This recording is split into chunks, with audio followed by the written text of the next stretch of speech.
আসসালামু আলাইকুম ওয়া রাহমাতুল্লাহি ওয়া বারাকাতুহু। আশা করি আল্লাহ তাআলার অশেষ মেহেরবানিতে আপনারা সবাই ভালো আছেন। আলহামদুলিল্লাহ আমি আল্লাহ তাআলার অশেষ মেহেরবানিতে ভালো আছি। তো আজকে আমরা চলে আসলাম office program MS Word, PowerPoint, Excel কোর্সের পঞ্চম ভিডিও নিয়ে। আজকে আমরা পঞ্চম ভিডিওতে দেখব ইলাস্ট্রেশনের কাজটুকু দেখব। ইলাস্ট্রেশন এইখানে যেগুলো মেনুগুলো আছে, পিকচার আছে, শেপ আছে, আইকন আছে, স্মার্ট আর্ট, চার্ট, স্ক্রিনশট, এগুলো সব আমরা দেখব। তো এগুলো দেখার আগে আমি একটা কথা বলে নিই, যারা আমার চ্যানেলটা এখনো পর্যন্ত সাবস্ক্রাইব করেননি অবশ্যই আমার চ্যানেলটা এইখান থেকে লাল সাবস্ক্রাইবে ক্লিক করে সাবস্ক্রাইব করবেন এবং পাশে থাকা বেল আইকনটিকে ক্লিক করে অলে করে দেবেন, যাতে করে আমি পরবর্তীতে কোনো ভিডিও আপলোড করলে আপনারা সাথে সাথে নোটিফিকেশন পেয়ে যান এবং তা দেখতে পারেন। তো যারা আমার পূর্বের ভিডিওগুলো দেখেননি, এখানে প্লে লিস্টের ভিতরে চলে যাবেন। প্লে লিস্টের ভিতরে গেলে আপনারা এখান থেকে দুইটা ভিডিওর এখানে দুইটা প্লে লিস্ট পাবেন, একটা হচ্ছে অফিস কোর্স আর একটা হচ্ছে ব্যাকগ্রাউন্ড রিমুভাল। তো আপনারা অবশ্যই দুইটাই দেখবেন, ইনশাল্লাহ উপকৃত হবেন। তো আমরা বেশি কথা না বলে মূল টিউটোরিয়াল শুরু করি। তা আমরা চলে যাচ্ছি এখন এমএস ওয়ার্ডের ভিতরে। যাওয়ার পরে এখানে আমরা ইনসার্টের ভিতরে এসে পেজ এবং টেবিলস এই দুইটা আমরা আগের ভিডিওতে দেখেছি, আজকে দেখব ইলাস্ট্রেশন। তো ইলাস্ট্রেশন দেখতে এখানে প্রথমে ইলাস্ট্রেশন মেনুর ভিতরে সাব মেনু আছে পিকচার। পিকচারের উপরে ক্লিক করলে যদি আমি এখান থেকে দিস ড্রাইভ যদি ক্লিক করি তাহলে আমাদের কম্পিউটারের লোকাল ড্রাইভে যেগুলো আছে সেগুলো আমরা আনতে পারবো। আর এইখান থেকে যদি আমরা অনলাইন পিকচার্সে ক্লিক করি তাহলে আমাদের নেট কানেকশন থাকলে অনলাইনে চলে যাবে, সেইখান থেকে আমরা ব্রাউজার থেকে ডাউনলোড করে নিয়ে আসতে পারবো।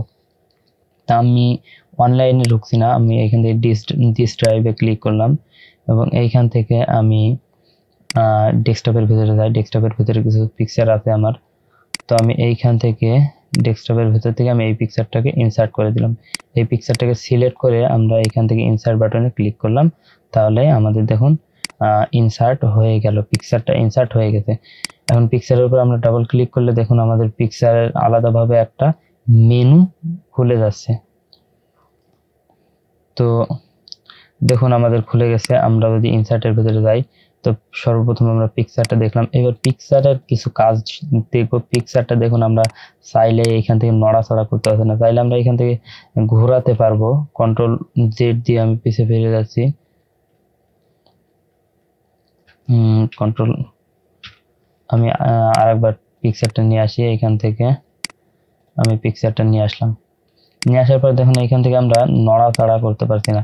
তো এই নড়াচড়া করার জন্য আমরা যদি পিকচারটাকে সিলেক্ট করে এইখানে দেখুন ওয়ার্প টেক্সট, এইখান এইখানে ক্লিক করে যদি আমরা এইখান থেকে ইন ফ্রন্ট অফ টেক্সট এইটাই ক্লিক করি, অথবা এইখানে পিকচার সিলেক্ট করে দেখুন আমাদের ডান সাইডে একটা কর্নারে একটা চিহ্ন দেখা যাচ্ছে, এইখানে যদি ক্লিক করি এইখানেও আমরা পেয়ে যাবো এই যে দেখুন এইখানে কার্সর রাখলে আমাদের লেখা আছে ইন ফ্রন্ট অফ টেক্সট। যে কোনো জায়গায় থেকে আমরা করতে পারি, এখানে ক্লিক করে দিলাম। তাহলে এইবার দেখুন আমরা পিকচারটাকে ইচ্ছা মতো নড়াচড়া করতে পারছি।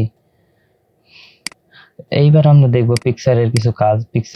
পিকচারটাকে সিলেক্ট করে এইখান থেকে ব্যাকগ্রাউন্ডটা রিমুভ করে দিতে পারি। যেহেতু আমার এখানে ব্যাকগ্রাউন্ড ব্লার করা আছে, তার জন্য এখান থেকে ব্যাকগ্রাউন্ড রিমুভ করতে হলে, এটা তো প্রফেশনালি না, প্রফেশনালি ব্যাকগ্রাউন্ড রিমুভ করতে হলে অবশ্যই আপনাদের ফটোশপ জানতে হবে। তো আমি ব্যাকগ্রাউন্ড রিমুভ নিয়ে একটা কোর্স করাচ্ছি, একটা সিরিজ তৈরি করেছি। তো আপনারা অবশ্যই প্লে লিস্টের ভিতরে পেয়ে যাবেন ব্যাকগ্রাউন্ড রিমুভের, তো সেখান থেকে আপনারা দেখে ব্যাকগ্রাউন্ড রিমুভ শিখতে পারেন। তো এইখানে ব্যাকগ্রাউন্ড রিমুভ করা যাবে না, কারণ এখান থেকে ব্যাকগ্রাউন্ড রিমুভ করতে গেলে হয়তো বা কম্পিউটার ধরে নেবে এই চুলগুলো রিমুভ করে দেবে, এখান থেকে টুপিটাও হয়তো বা রিমুভ করে দিতে পারে। তো ব্যাকগ্রাউন্ড রিমুভ এখান থেকে হবে না। এটাকে সিলেক্ট করে যদি আমরা কালারের ভিতরে যাই, এখান থেকে বিভিন্ন ইফেক্ট আছে, আমরা ইফেক্টগুলা দিয়ে দিতে পারি। তো ইফেক্টগুলো আমরা অ্যাপ্লাই করছি না, এখানে আরো কিছু ইফেক্ট আছে, পিক্সেলের কিছু ইফেক্ট আছে। তো আমরা যে এখানে ক্লিক করি দেখুন এখানে এইরকম ইফেক্ট হয়ে যাবে, এটার উপরে গেলে কেমন একটা ওয়াটার মার্কের মতন হয়ে যাচ্ছে। তো ইফেক্টগুলো আমরা চাইলে ব্যবহার করতে পারি। এখানে ফ্রম ফাইলের ভিতরে যদি কোনো ইফেক্ট থাকে আমরা নিয়ে আসতে পারি, কালার ইফেক্ট। এখানে ফ্রম অনলাইন থেকে ডাউনলোড করতে পারি, ফ্রম আইকন থাকলে আমরা নিয়ে আসতে পারি। এখান থেকেও আমাদের একই অবস্থা, একই বিষয়। তো আমরা যদি এখান থেকে পিকচার স্টাইলের ভিতরে যে কোনো একটা স্টাইল দিই, দেখুন আমাদের একটা ক্লিক করলে আমাদের স্টাইলটা চেঞ্জ হচ্ছে। মাউস পয়েন্টার যেখানে নিয়ে যাচ্ছি সেই স্টাইলটা আমাদের দেখতে পাচ্ছি হয়ে যাচ্ছে, কিন্তু মাউস পয়েন্টার হাঁটিয়ে দিলে সেটা আর থাকছে না। আমি যদি সেইখানে একটা ক্লিক করি তাহলে আমাদের স্টাইলটা হয়ে যাচ্ছে। সিলেক্ট করে যদি আমরা এইখানে নিচের অ্যারো কিটায় ক্লিক করে আরো কিছু এখান থেকে আমরা পেয়ে যাব, স্টাইল পেয়ে যাব। দেখুন এটা 3D লুক আসছে, এটাও 3D লুক আসছে, একটু এটাও 3D লুক আসছে, এগুলো একটু 3D ভাব আসছে। এটার উপরে ক্লিক করলে অবশ্যই 3D হয়ে গেল। এবার আমরা যদি আবার সিলেক্ট করি, সিলেক্ট করে এইখান থেকে প্রথম কার্ডটা আমরা যদি সিলেক্ট করে দিই তাহলে আমাদের কোনো প্রকার স্টাইল খুব একটা থাকবে না। এখান থেকে আমরা যে কোনো স্টাইল দিতে পারি। এবং তারপরে আছে আমরা যদি পিকচারটাকে সিলেক্ট করি, এখান থেকে পিকচার বর্ডারে যদি একটা ক্লিক করি, এখান থেকে পিকচার বর্ডারের কালার এখান থেকে আমরা ইচ্ছা করলে যে কোনো একটা কালার দিতে পারি। এখান থেকে যদি আমি চাই এই কালারটা দিব, অথবা আমি এখান থেকে মোর আউটলাইন কালারস এর ভিতরে গেলে এখান থেকে স্ট্যান্ডার্ডের ভিতরে এইভাবে কালার দেখাতে আমি এখান থেকেও সিলেক্ট করতে পারি। এখান থেকে কাস্টমের ভিতর থেকে এইখান থেকেও আমি সিলেক্ট করতে পারি। যেটা সিলেক্ট করে যদি ওকে দিই তখন আমাদের বর্ডারে হয়ে গেছে, বর্ডারে একটা কালার হয়ে গেছে। এটাকে সিলেক্ট করে আমি যদি বর্ডারের ভিতরে যাই এবং এইখান থেকে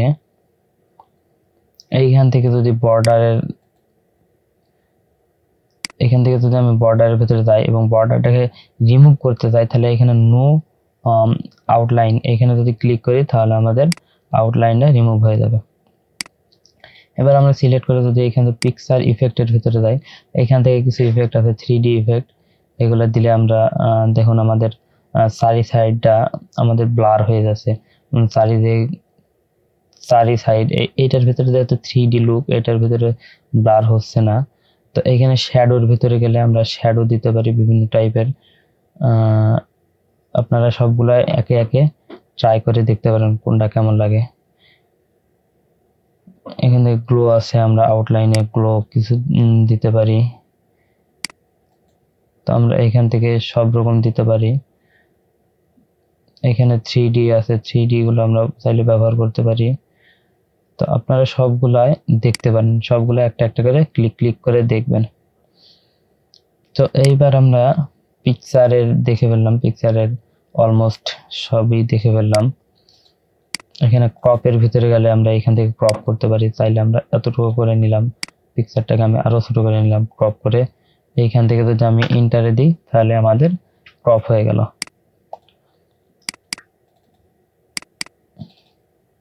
এটাকে সিলেক্ট করে আমরা এখান থেকে ক্রপ করতে পারি, চাইলে আমরা এখান থেকে আমাদের ইচ্ছা মতো সাইজ দিতে পারি, ক্রপের সাইজ দিয়ে আমরা ইন্টার দিলে সেই সাইজে ক্রপ হয়ে যাবে। তো আমরা পিকচারের যাবতীয় কাজ দেখলাম। আবার আমরা ইনসার্টের ভিতরে গেলাম, ইলাস্ট্রেশনের ভিতরে পিকচারের কাজ দেখে ফেললাম। আমি পিকচারটাকে ডিলিট করে দিই। এবার আসি আমরা শেপের ভিতরে আমরা বিভিন্ন ধরনের শেপ পাবো। এইখান থেকে দেখুন আমি এই শেপটাকে ড্র করলাম। আমি ইনসার্টের ভিতরে আরেকবার গেলাম এবং শেপের ভিতরে গেলাম। এইখান থেকে আমি যে কোনো একটা শেপ নিতে পারি। আমি যদি চাই এইখান থেকে আমি এই শেপটাকে ড্র করব, তাহলে আমি এটাকে ধরে টান দেব। আমাদের দেখুন আমরা ইচ্ছা মতন কতটুকু নিব, কত ছোট বড় করব সেটা ঠিক করতে পারি। অথবা যদি আমরা রেশিও অনুযায়ী ছোট বড় করতে চাই তাহলে অবশ্যই শিফট চেপে ধরবো, তাহলে সমান রেশিও অনুযায়ী ছোট বড় হবে। দেখুন আমাদের ছোট বড় হচ্ছে। তো এইবার এইটার ভিতরে কিছু কাজ করতে হবে। এইটার ভিতরে কিছু কাজ আছে, এটার ভিতরেও এখানে যেমন দেখুন আছে, এখান থেকে স্টাইল আছে, আমাদের আউটলাইন কালারে আছে। এইখানে যদি ক্লিক করি আমরা আরো স্টাইল পেয়ে যাব, এখান থেকে আরো কিছু স্টাইল পাবো। তো স্টাইলগুলো বারে বারে দেখানোর কিছুই নাই, আমি যেহেতু আগেই তো দেখিয়ে দিলাম। তো এখান থেকে আমরা শেপ ফিল কালার আমরা চাইলে চেঞ্জ করতে পারি। এইখান থেকে চাইলে আমরা আউটলাইন কালার দিতে পারি এবং কালার চেঞ্জও করতে পারি আগে যেরকম দেখেছিলাম। এখান থেকে শেপ ইফেক্ট আমরা বিভিন্ন ধরনের ইফেক্ট দিতে পারি। এটার উপরে ক্লিক করলে দেখুন এই ইফেক্টটা হয়ে গেল। এখন যদি আমি পিছিয়ে ফিরে যেতে চাই তাহলে কন্ট্রোল ধরে জেড চাপ দিলে পিছিয়ে ফিরে যাবে। এবং এখান থেকে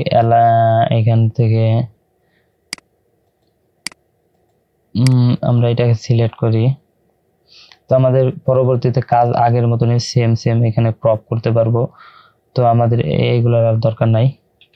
আমরা শেপ দেখে ফেললাম, শেপের ভিতরে ছোটখাটো কাজ দেখে ফেললাম। আইকনে ক্লিক করলে আমাদের অনলাইনে নিয়ে যাবে। অনলাইনে এটা আমাদের কোনো কাজেরই না। 3D মডেলও আমরা চাইলে যদি আমাদের ড্রাইভে থাকে 3D মডেল, যেমন 3D মডেল বলতে আমরা যেগুলো দেখি যে কার্টুন ভিডিও দেখি যেগুলো মডেলগুলো তৈরি করা হয়, যেমন ধরেন সিনেমা 4D-তে, তারপরে মায়া সফটওয়্যারে, এইসব সফটওয়্যারে যে সবগুলো তৈরি করা হয় সেগুলা আমার যেহেতু কম্পিউটারে কোনো সিনেমা 4D অথবা মায়া সফটওয়্যারের কিছুই নেই, তাই আমি দেখাতে পারলাম না। তো এইবার আমরা দেখব স্মার্ট আর্ট দেখার জন্য আমি এখন স্মার্ট আর্টের কিছুই দেখাবো না। স্মার্ট আর্ট আমরা দেখব অবশ্যই যখন আমরা এমএস এক্সেল যখন শিখাবো তখন দেখাবো, কারণ এটা দেখতে গেলে আমাদের এমএস এক্সেল জানা লাগবে। এমএস এক্সেল ছাড়া আমরা এইটা করতে পারবো না, এক্সেল ছাড়া স্মার্ট আর্ট করতে পারবো না। সার্টের বিষয়টাও ঠিক একই, এক্সেল ছাড়া আমরা শিখতে পারবো না। তো স্মার্ট আর্ট এবং সার্ট এই দুইটা আমি এক্সেল শিটের জন্য রেখে দিলাম। এক্সেল শিটের ভিতরে স্মার্ট আর্ট আর সার্ট এই দুইটা আছে। তো ইনশাল্লাহ যখন আমরা এক্সেল শিট শিখবো তখন আমরা এই দুটা শিখবো। এখান থেকে স্ক্রিন ক্রপ আছে, স্ক্রিন ক্লিপিং আছে। তো এইটার উপর যদি ক্লিক করি আমরা এইখানে দেখুন, এখান থেকে যদি আমি এটাকে সিলেক্ট করি তাহলে দেখুন আমাদের এইটা স্ক্রিনশট হয়ে আমাদের এইখানে চলে এসেছে। এইবার আমি যদি চাই এইখান থেকে না, আমি স্ক্রিনশটটা এই জায়গাকার নেব, এইখানকার স্ক্রিনশটটা নেব, তাহলে আমরা এই পেজটাকে ওপেন করব এবং আমরা এইখান থেকে চলে যাব আমাদের সফটওয়্যারের ভিতরে। তারপরে এখান থেকে ইনসার্টের ভিতরে থেকে আমরা যদি স্ক্রিনশটের উপরে ক্লিক করি, দেখুন স্ক্রিনশট এইখানে যদি ক্লিক করি, এখানে স্ক্রিন ক্লিপিং যদি ক্লিক করি তাহলে দেখুন আমাদের এই পেজটা চলে আসছে। এবার এখান থেকে আমরা চাইলে যতটুকু ইচ্ছা আমাদের ততটুকু আমরা সিলেক্ট করে স্ক্রিনশট দিতে পারি। দেখুন আমরা এটা পিকচারটা আগের মতনই নড়ছে না। তো আবার আমরা আগের মতন এখানে টেক্সট ট্যাব অথবা এই চিহ্ন থেকে যে কোনো এক জায়গা থেকে করতে পারি। আর একবার চিহ্নটাই থেকে দেখালাম, এবার আমরা ওয়ার্ক টেক্সট থেকে দেখাচ্ছি। এখান থেকে ইন ফ্রন্ট অফ টেক্সটে ক্লিক করে দিলে আমরা এটা নড়াচড়া করতে পারবো। এই পিকচারটাকে আগের মতনই আমরা কাজ করতে পারবো, বিভিন্ন ইফেক্ট দিতে পারবো, টেক্সট দিতে পারবো, সবকিছুই দিতে পারবো আগের মতনই। তো আমরা ইনসার্টের ভেতরে সবকিছুই দেখে ফেললাম। ভিডিওটা অনেক বড় হয়ে গেছে, 13 মিনিট হয়ে গেছে। তো আজকে আর বেশি কথা নয়, এখানেই শেষ করব। সবাই ভালো থাকবেন, সুস্থ থাকবেন। আসসালামু আলাইকুম ওয়া রাহমাতুল্লাহি ওয়া বারাকাতুহু।